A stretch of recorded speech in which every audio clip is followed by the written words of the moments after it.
Well, there's no particular standard. Some choices are more difficult to fill than others. Presidents typically consult um, his advisors, members of Congress, who he thinks will pass the majority in the Senate that's needed for confirmation. There's nothing in the Constitution that forces an early nomination rather than a later nomination.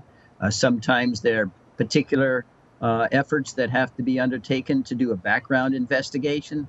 So there's no cookie cutter approach to this. Now, what does typically happen is after a nominee is selected, they'll do an FBI investigation. Sometimes they're more thorough than others. There's nothing in the Constitution other than a president's reluctance to send up a name that could be ambuscaded by unknown allegations that surface later. We saw that a little bit with the nominee of Brett Kavanaugh to the U.S. Supreme Court, and even with Pete Hegseth, the nominee to be Secretary of Defense, with related sexual abuse allegations. Typically what happens was when a nominee is selected, they will have what we call kind of a moot court in the White House, where they're presented with surrogates for the committee that will oversee the hearing, and they'll be confronted with questions that they anticipate will be asked by their friends and their critics. And that's how they prepare for the nomination hearing. So would you say, Bruce, that the nomination approval is wholly guided by ethics, and that the nominee's personal record, or or can the president at any point interfere with the process if he really wants that person in the position he wants to nominate him for? Well, virtually all of the nominations and the process are political. A president, if it really wanted to support a nominee, could go to perhaps a senator who's wavering, supporting and opposing, and say, well, I'll build a bridge, or I'll build a hospital, or I'll do another favor, I'll enact or sign a bill that you propose. These kinds of deals are usually made sotto voce, in the background that can't be seen. But the president has a whole host of quid pro quos that he can exert if he really cares strongly about a nominee.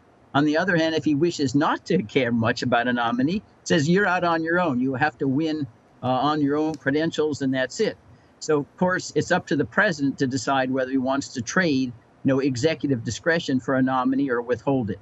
But most of the time, if he cares enough about a nominee, he can get anybody through the confirmation process. Typically, Bruce, what are nominees perhaps most excited about or fearful about during the vetting process? Well, the two things that are always fearful is that there'll be someone with ulterior motives and make some spectacular allegation on the media saying, he was a child molester, he stole money, or did something very, very evil. And oftentimes, as you know, a lie gets halfway around the world before truth gets its trousers on. And at this time, when there's polarization, something like that can make a great deal of headway. So there's always that worry.